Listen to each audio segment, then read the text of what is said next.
What's up, everybody? DocDark1985. There's levels to this. All right, guys, so check this out. I wasn't sure. It seems like lately I'm never sure exactly how I'm going to make these videos. It's like I have these incomplete thoughts in my head, and I just turn on the camera and start rambling to you guys. And sometimes that makes sense, sometimes I don't. I think my best videos are probably when I'm triggered. But anyways, check this out. So I recently resubscribed to Google Stadia, the Pro version, right? Like it ended, I let it go off for like 2 days, and then I went ahead and I resubscribed to it. And I made a video about it. It wasn't for the 4K, it wasn't for the HDR. Like I actually like playing most of those games without 4K and HDR because the smoothness is even better, right? Plus, you don't have to worry about data cap and all that other stuff, right? It just performs better. But I wanted to subscribe to them just to see what type of games I'm gonna keep getting for that $10, right? It's $10 a month. Now, last month, I believe in May or May 4th, they got a Jedi Fallen Order, which apparently is a good game. I've never played it. The month before that, got Resident Evil 7, which apparently is a good game. I've never played it. And there's a few other games on there from when I joined.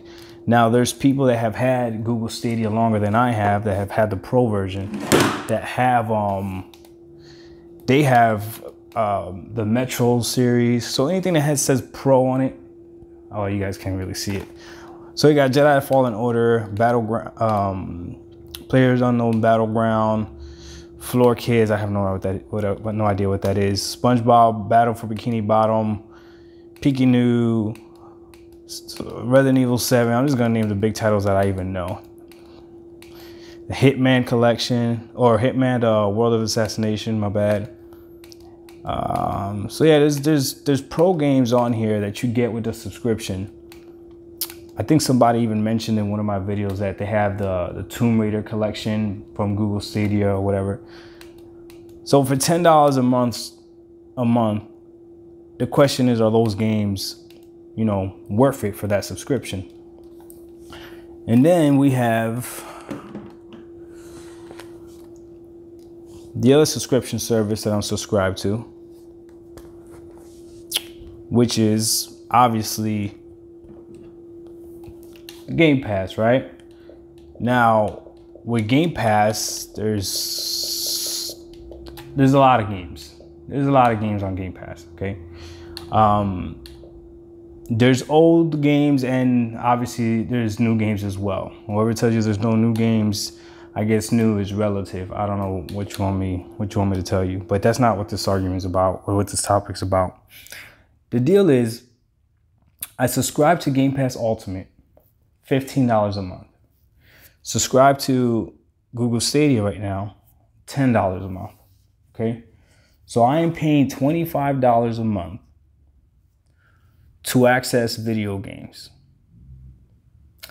Now, the reason this has me feeling a little bit uneasy is because I know myself as a consumer. Once I started paying a subscription for music, I never bought an album again. It's just not happening. I will go to that platform and hopefully they have the music that I like, and I will listen to it. And if they don't have the music that I like, or an album, like for instance, for a while, Jay-Z was only on Tidal. I don't know, well, that's his platform, so I know why he did that. But Jay-Z was only on Tidal, so you couldn't listen to Jay-Z music unless it was like a feature or anything like that. And even though I'm a Jay-Z fan, I was literally okay never listening to his music again, because I wasn't going to subscribe to Tidal. I was already subscribed at the time to Spotify when I think Jay-Z first did this or whatever. And then I got Apple Music for free with Verizon through a promotion. And obviously I took that route, whatever, right? I'm sure they tied into the bill somehow, but regardless.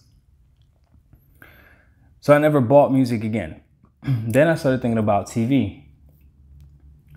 Once I canceled cable and I just did Netflix, then I did Hulu, and then I did Amazon Prime. So I have three different movie subscription services. Now, the argument, it can be made that obviously they're different movies on different platforms, and Hulu is more like of a show type of platform, right? They got a lot more TV shows or whatever. Once I went that subscription route, I never bought a movie again, and I never bought a show again. The last actual show that I bought like seasons for was like in 2007 or 2008, 2007. I remember I bought the box set of The Sopranos, right? I'm from Jersey, so I bought the box set of The Sopranos, and I remember literally putting the disc in and watching it like that.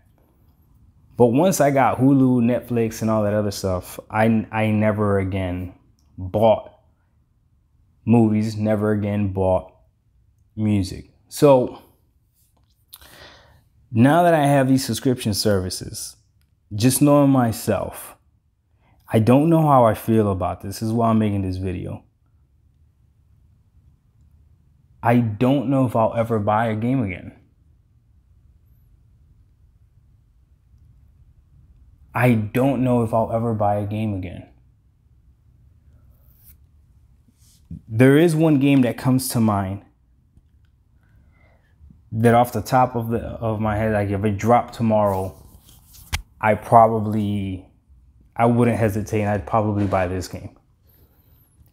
And that would be GTA 6. Probably buy that game. Any other game though, I don't have to worry about buying Halo Infinite because it's gonna come out on the Xbox.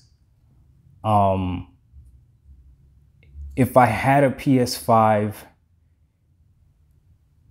Uncharted is my favorite series, so maybe another Uncharted I would maybe think about buying, but again, maybe. The GTA for sure. So then it leaves me like in this weird place. Did Microsoft figure out a way to trap me into their system because they know what type of consumer I am? And is that okay? Am I still getting enough benefit from it that I'm okay? Then I think about PC, and there's a whole bunch of subscription services on PC. You get the EA Play, right? Ubisoft has one as well, Uplay, that you can subscribe to. I don't know if Epic has one. I don't know if Steam has one. But if that becomes the future of gaming, it's going to be very, very, very interesting. I don't know if I'll ever buy a game again, or if I can justify buying a game again when there's so many games that I haven't played that I want to play.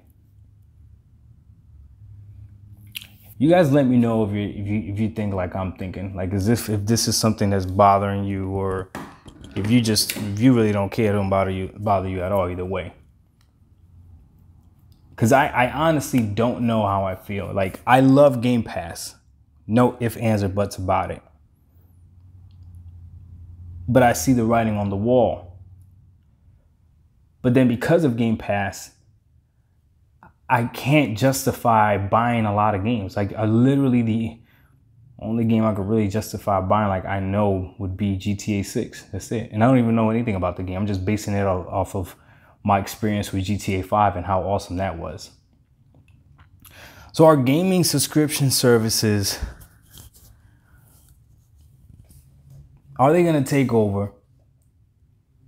And is it inevitable? And if that's the case, then maybe we do win, because then these companies have to put a lot of value into their subscription services.